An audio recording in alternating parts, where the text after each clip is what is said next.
ಲೈನ್ಗೆ ಮಸಾಜ್ ಸೆಂಟರ್ಗಳಿವೆ, ಲೈನ್ಗೆ ಹೋಟ್ಲ್ಗಳಿವೆ.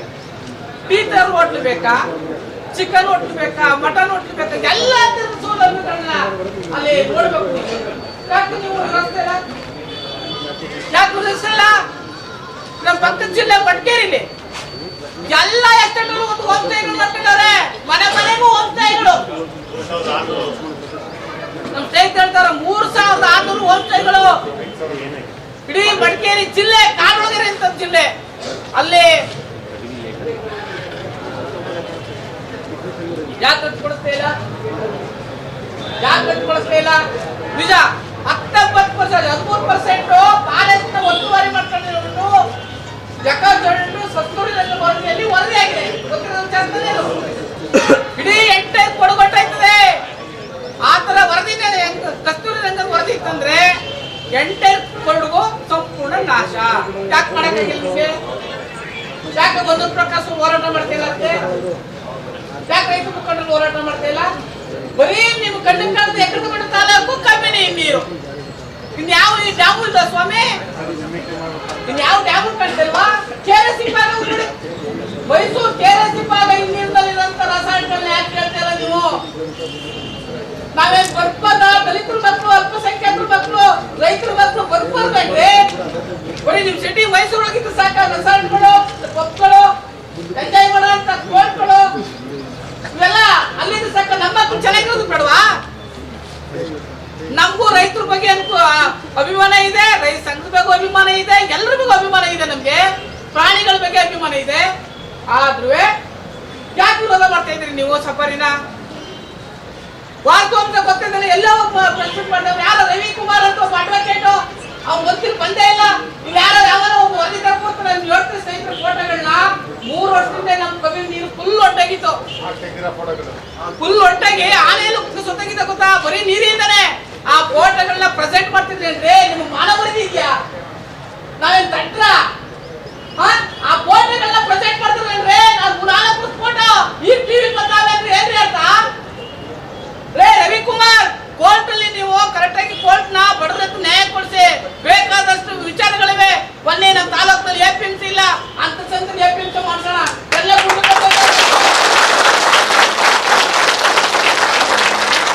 ನಮ್ಮ ತಾಲೂಕಲ್ಲಿ ಇಡೀ ಎಂಟೈರ್ ತಾಲೂಕಲ್ಲಿ 3 ಜನ ದನಿ ಡಾಕ್ಟರ್ ಇರೋದು. ನಮ್ ರೈತರು ಬೇಕಾಗಿರೋದು ದನಿ ಡಾಕ್ಟರ್ ಕಂಡ್ರೆ. ಜಾನುವಾರುಗಳೆಲ್ಲ ಸತ್ತೋಯ್ತಾವೆ. 50,000 ಕೊಟ್ಟು ಹೊಸ ತಂದ್ರೆ 4 ದಿನ ಹಾಲು ಕಟ್ತೀವಿ, ಎಲ್ಲ ಸತ್ತೋಯ್ತಾವೆ. ಲೋನ್ ತೀರ್ಸಕ್ ಆಗ್ತಾ ಇಲ್ಲ. ಅದ್ರ ಬಗ್ಗೆ ಹೋರಾಟ ಮಾಡೋ ಬಂದ್ರೆ ರೈತ ಸಂಘಕ್ಕೂ ಸಫಾರಿಗೂ ಸಂಬಂಧ ಇಲ್ಲ. ಇದು ಕಮರ್ಷಿಯಲ್. ರೈತ ಸಂಘಕ್ಕೂ ರೈತ ಹೋರಾಟಕ್ಕೂ ನಮ್ಗೆ ಸಫಾರಿಗೂ ಸಂಬಂಧ ಇಲ್ಲ. ನಮ್ಗೆ ಇರ್ಬೇಕಾಗಿರೋದು ತೋಟಗಾರಿಕೆ ಇಲಾಖೆ, ಕೃಷಿ ಇಲಾಖೆ, ರೇಷ್ಮೆ ಇಲಾಖೆ, ಎಪಿಎಂಸಿ, ರೈತರು ಬೇಕಾಗಿರೋದು ಅವುಗಳು, ಸಾಗುವಳಿ, ನಮ್ಗೆ ರೆವಿನ್ಯೂ ಡಿಪಾರ್ಟ್ಮೆಂಟ್, ತಹಸೀಲ್ದಾರ್ ಕಚೇರಿ. ಇಂಥ ಹೋರಾಟಗಳನ್ನ ರೈತರ ಪ್ರಾಬ್ಲಮ್ಗಳನ್ನ ಸಾಲ್ವ್ ಮಾಡ್ತಾರೆ. ಯಾವ್ದೋ ರಾಸಾಯನಿಕಗಳು ಸಪ್ರೇಟ್ ಕೂತಿದ್ರೆ ನಿಮ್ಗೆ ಮಾನ ಬರ್ದಿ ಇದೆಯಾ? ಸರ್ಕಾರಿ ಶಾಲೆಯಲ್ಲಿ ಟೀಚರ್ಸ್ಗಳಿಲ್ಲ. ಒಬ್ಬ ಕೃಷಿ ಹುದ್ದೆಗೆ ಒಬ್ಬ ಏವುಗಳಿದ್ದಾರೆ. 4 ಜನ 3 ಜನ ಏವುಗಳಿದ್ದಾರೆ. ಕೃಷಿ ಇಲಾಖೆಯಲ್ಲಿ 3 ಜನ ಏವುಗಳು ಕರೆಕ್ಟ್ ಸಮರ್ಪಕ ಬಿತ್ತನೆ ಬೀಜಗಳು ಕೊಡ್ತಾ ಇಲ್ಲ. ನಮ್ಗೆ ಜೋಳ ಹೆಸರೆಲ್ಲ ಒಂದು ಬೆಳೆಯೋದು, ಒಂದು ಕರಿಯೋದು, ಒಂದು ಹಸುರ್ದು ಉಟ್ಕೊಂಡು ಎಲ್ಲ ಸಾಲಿಸಿಕೊಂಡು ರೈತರು ಆಗಿರ ಬಿತ್ತನೆ ಬೀಜಗಳು ದುಡ್ಡು ಬರಲಿಲ್ಲ, ಕಲ್ಟಿವೇಶನ್ ದುಡ್ಡು ಬರಲಿಲ್ಲ. ಇವತ್ತು ಬೀದಿ ಬೀದಿಲಿ ಮಾರಾಟ ಮಾಡ್ತಾ ಇದೀವಿ. ಶುಂಠಿ ಆಗ್ಲಿ, ಹತ್ತಿ ಆಗ್ಲಿ, ಮೆಣಸಿನಕಾಯಿ ಆಗ್ಲಿ, ಇನ್ನೊಂದು ತರಕಾರಿಗಳಾಗ್ಲಿ ಎಲ್ಲ ಬೀದಿ ಬೀದಿಲಿ ವ್ಯಾಪಾರ ಮಾಡ್ತಾ ಇದೀವಿ. ರೈತರನ್ನ ಉದ್ಧಾರ ಮಾಡಂತಂದ ಮಾಡಿ ರೈತರು ಹೋಗಿ ಅಲ್ಲಿ ರೆಸಾರ್ಟ್ ಒಳಗಡೆ ಹೊಲ ಉಳ್ತಾ ಇಲ್ಲ, ಫಾರೆಸ್ಟ್ ಒಳಗಡೆ ಹೋಗಿ ಹೊಲ ಉಳ್ತಾ ಇಲ್ಲ. ರೈತರ ಜಮೀನಲ್ಲಿ ಏನ್ ಹಾಕ್ಬೇಕು, ರೈತರಿಗೆ ಏನ್ ಪರಿಹಾರ ಬೇಕು. ಇವತ್ತು ಕೃಷಿ ಇಲಾಖೆಯಲ್ಲಿ 4 ಏವುಗಳಿದ್ದಾರೆ. ಕೃಷಿ ಇಲಾಖೆ ಒಂದೊಂದು ಹೋಬಳಿಗೆ 3 ಹೋಬಳಿಗೆ ಒಬ್ಬ ಅಧಿಕಾರಿ ಇದ್ದಾರೆ. ಒಂದೊಂದು ಸ್ಕೂಲ್ಗೆ ಒಬ್ಬ ಟೀಚರ್ ಇದ್ದಾರೆ. ರೈತರಿಗೆ ಏನು ವ್ಯವಸ್ಥೆ, ರಸ್ತೆಗಳಿಲ್ಲ. ರಸ್ತೆಗಳ ಹೋರಾಟ ಮಾಡೋ ಬನ್ನಿ, ಮಾರ್ಕೆಟ್ಗಳ ಬಗ್ಗೆ ಹೋರಾಟ ಬನ್ನಿ. ಸ್ವಾಮಿ, ನಾನು ಒಬ್ಬ ಹಾಲಿನ ಡೈರಿ ಡೈರೆಕ್ಟ್ರು. ಇವತ್ತವರೆಗೂ ಒಂದು ಹಸುಗೆ ಇನ್ಸೂರೆನ್ಸ್ ಇಲ್ಲ. ಸತ್ತೋದ್ರೆ ಕೇಳೋರೇ ಇಲ್ಲ. ಸಮರ್ಪಕವಾಗಿ ಕೇಳೋರಿಲ್ಲ. ಗ್ರಾಮ ಪಂಚಾಯತ್ ಸದಸ್ಯ ಆಲಿ ಆದ್ರೆ ಗ್ರಾಮ ಪಂಚಾಯತಿಗಳಿಗೆ ಕೆಲಸನೇ ನಡೀತಾ ಇಲ್ಲ. ರೈತರಿಗೆ ಯಾವುದೇ ರೀತಿಯಾದ ರಸ್ತೆ ಆಗಿರ್ಬೋದು, ಚರಂಡಿ ಆಗಿರ್ಬೋದು, ಇನ್ನೊಂದಾಗಿರ್ಬೋದು, ಮೂಲಭೂತ ಸೌಕರ್ಯದ ಬಗ್ಗೆ ಒಬ್ಬರು ಚರ್ಚೆ ಇಲ್ಲ. ರೆಸಾರ್ಟ್ ಬಗ್ಗೆ ಹೋಯ್ತಿದ್ರಿ ಹೆಸರು ಟವಲ್ ಹಾಕೊಂಡು, ಸಫಾರಿ ಬಗ್ಗೆ ಹೋಯ್ತಿದ್ರಿ ಹೆಸರು ಟವಲ್ ಹಾಕೊಂಡು. ಇವತ್ತು ರೆಸಾರ್ಟ್ ನಮ್ಮಲ್ಲಿ ನಮ್ಮ ಊರಿನ ಪಕ್ಕ ಒಂದು 6 ಕೋಟಿ ರೆಸಾರ್ಟ್ ಇದೆ. ನಮಗೆ ವರ್ಷಕ್ಕೆ 5 ಲಕ್ಷ ತೆರಿಗೆ ಕಟ್ತಾರೆ. 5 ಲಕ್ಷ ತೆರಿಗೆ ಕಟ್ತಾರೆ. ನಮ್ಮ ಊರಿನಲ್ಲಿ 4 ದಿನ ಟೀಚರ್ಸ್ ಕೊಡ್ತಾರೆ ನಮ್ಮ ಸ್ಕೂಲ್ಗೆ.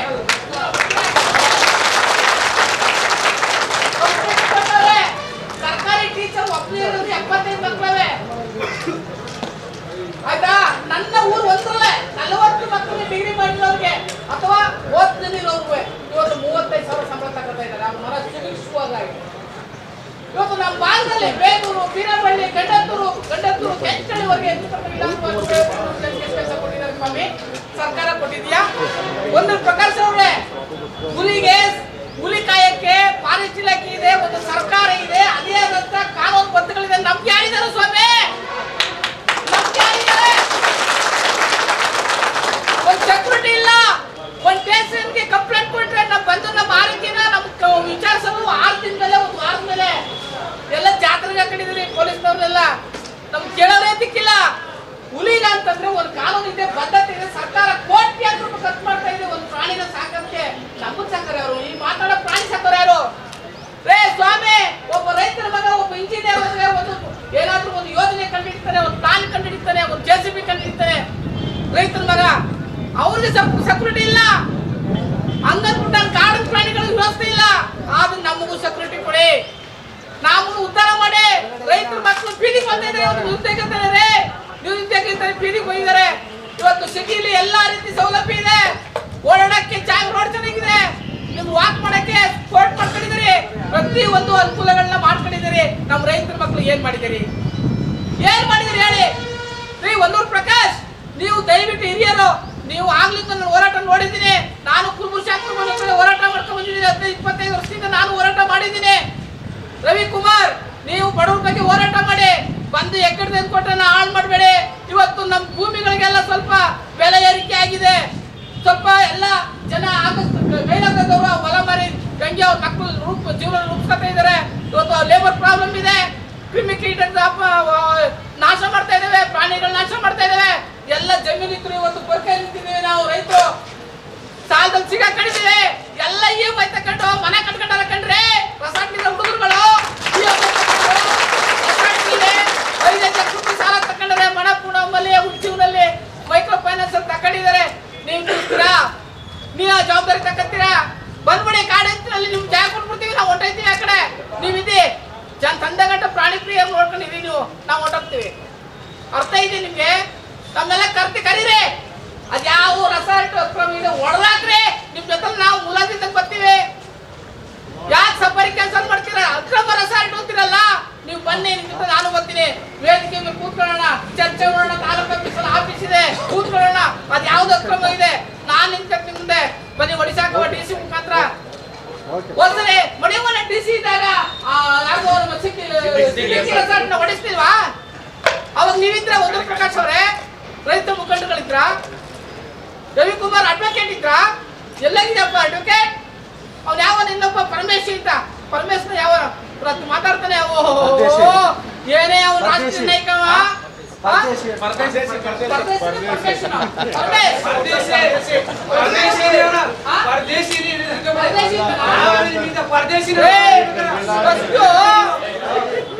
ಹಿರಿಯರಿಗೆ ಗೌರವ ಕೊಡಲು ಕಲ್ತ್ಕೊಳ್ಳಿ. ಫಸ್ಟ್ ಒಬ್ಬ ವ್ಯಕ್ತಿಗೆ, ಒಬ್ಬ ಸಣ್ಣ ವ್ಯಕ್ತಿ ಆಗ್ಲಿ, ಅವನದೇ ಆದ ವ್ಯಕ್ತಿತ್ವ ಇರ್ತದೆ. ಆ ವ್ಯಕ್ತಿಗೆ ಮನಸ್ಸಿಗೆ ನೋವಾಗಬಾರ್ದಂಗೆ ಮಾತಾಡೋದು ಕಲೀರಿ. ಕಾನೂನು ಇದ್ದೇ ಇರುತ್ತೆ, ಎಲ್ಲರೂ ಹೋರಾಟ ಮಾಡ್ತಾರೆ, ನಾವು ಹೋರಾಟ ಮಾಡ್ತೀವಿ. ವ್ಯಕ್ತಿಗತನ ವ್ಯಕ್ತಿತ್ವನ ತೇಜವಾದ ಮಾಡಬೇಡಿ ಪ್ಲೀಸ್. ದಯವಿಟ್ಟು ಯಾವುದೇ ವ್ಯಕ್ತಿ ಇರಲಿ, ಮೊನ್ನೆ ತಹಸೀಲ್ದಾರ್ ನಿಂತ್ಕೊಂಡು ಉಗಿರಿ ಅಂತ ಯಾವ ಹೋರಾಟ ಸ್ಲೋಗನ ಪದ ಉಂಟಾ? ಉಗಿರಿ ತಹಸೀಲ್ದಾರ್ ನಿಲ್ಸ್ಕೊಂಡು ಒಬ್ಬ ಮ್ಯಾಜಿಸ್ಟ್ರೇಟ್ ದಂಡಾಧಿಕಾರಿಗಳು ಯಾರು ಹೆಂಗಿರಲಿ ಅವ್ರನ್ನ ಉಗಿರಿ ಅಂತಿರಲ್ರಿ. ನಿಮ್ಗೆ ಕಾಮನ್ ಸೆನ್ಸ್ ಇದೆ ಹೋರಾಟಕ್ಕೆ? ಕಾಮನ್ ಸೆನ್ಸ್ ಇದೆಯಾ? ಒದಿರಿ ಉಗಿರಿ ಎಲ್ಲಿದೆ ಸ್ಲೋಗನು? ಆಗೋಗಿ ಆತರ ಅನ್ನಬಾರ್ದು. ಹೋರಾಟ ಎಂದು ತಹಸೀಲ್ದಾರ್ ಕೆಲಸ ಮಾಡಲಿದ್ರು ಮೇಲಧಿಕಾರಿ ಎಸಿ ಇದ್ದಾರೆ, ಎಸಿ ಇಲ್ಲ ಅಂದ್ರೆ ಡಿಸಿ ಇದ್ದಾರೆ, ಡಿಸಿ ಇಲ್ಲ ಅಂದ್ರೆ ಕನ್ಸಲ್ಟೆಂಟ್ ಇದ್ದಾರೆ. ಈ ಕರ್ನಾಟಕ ಸರ್ಕಾರ ಕಂಪ್ಲೇಂಟ್ ಮಾಡೋಣ. ಬಾಯಲ್ಲಿ ಬರೋ ಪದ ಒಬ್ಬ ವ್ಯಕ್ತಿ ಯಾರೇ ಇರಲಿ ಅವ್ರು ನೋವಾಗಬಾರ್ದು. ಹೋರಾಟಕ್ಕೆ ಬೆಲೆ ಇರಬೇಕು, ಅವತ್ತು ಬೆಚ್ಚಿರ್ಬೇಕು, ಕೆಲಸ ಓದಿರ್ಬೇಕು. ಅವನ್ಯಾರು ಪರಮೇಶಿಯಿಂದ ಮಾತಾಡ್ತಾನೆ, ಸಿದ್ದರಾಮಯ್ಯನ ಹಿಂಬಾಲಿಗರು ನಾಯಿಗಳಂತೆ. ಸಿದ್ದರಾಮಯ್ಯನ ಹಿಂಬಾಲಿಗರು, ಸಿದ್ದರಾಮಯ್ಯ ಅಭಿಮಾನಿಗಳು ನಾಯಿಗಳು ಅಂತ ಮಾಡ್ತಾ ಇರ್ತಾನೆ. ಅಜೆಂಡೆ ದೇವಗಣ ಅಂತ ಕೂಗ್ತಾನೆ. ಒಂದು ಮಾತಾಡಕ್ ಬಂದ್ರು ಮಾಡಪ್ಪ, ನೀನ್ ಯಾಕೆ ಹಚ್ಚಿಸ್ಕೊಂಡು ಹೋಗ್ತೇನೆ ನೀನು? ಪರಮೇಶ್, ಫಸ್ಟ್ ನೀನು ಕನ್ನಡ ಪದಗಳನ್ನ ಕ್ಲೀನಾಗಿ ಮನೆ ಕೂತ್ಕೊಂಡು ಓದ್ಕೊಂಡು ಆಮೇಲೆ ಭಾಷಣ ಮಾಡಕ್ ಹೋಗು, ಆಮೇಲೆ ಬೇರೆ ವಿಚಾರ ಅಲ್ವಾ? ದೇವ್ರ ಬಂದಾಗೆ ಒಂದೇ ಸ್ವಲ್ಪ ಉದುರ್ಕೊಂಡು ಯಾವ್ದೋ ನಾವು ಕನ್ನಡಿಗರಲ್ವಾ? ನಾವು ಕನ್ನಡಿಗರಲ್ವೇ? ಇಂತಹ ನೈಜ, ಇಂಟ್ರೆಸ್ಟಿಂಗ್ ಹಾಗೂ ಕ್ಯೂರಿಯಾಸಿಟಿ ಸುದ್ದಿಗಳು ನಿಮಗೆ ಸಿಗಬೇಕು ಅಂದರೆ ಇಂಡಿಯಾ ಫಸ್ಟ್ ಟಿವಿ ಸಬ್ಸ್ಕ್ರೈಬ್ ಮಾಡಿ. ಒಂದು ಲೈಕ್ ಕೊಟ್ಟು ವಿಡಿಯೋ ಶೇರ್ ಮಾಡುವ ಮೂಲಕ ನಮ್ಮನ್ನು ಮತ್ತಷ್ಟು ಪ್ರೋತ್ಸಾಹಿಸಿ. ಇಂಡಿಯಾ ಫಸ್ಟ್, ನಿರ್ಭೀತಿಯಿಂದ ನಿಮಗಾಗಿ.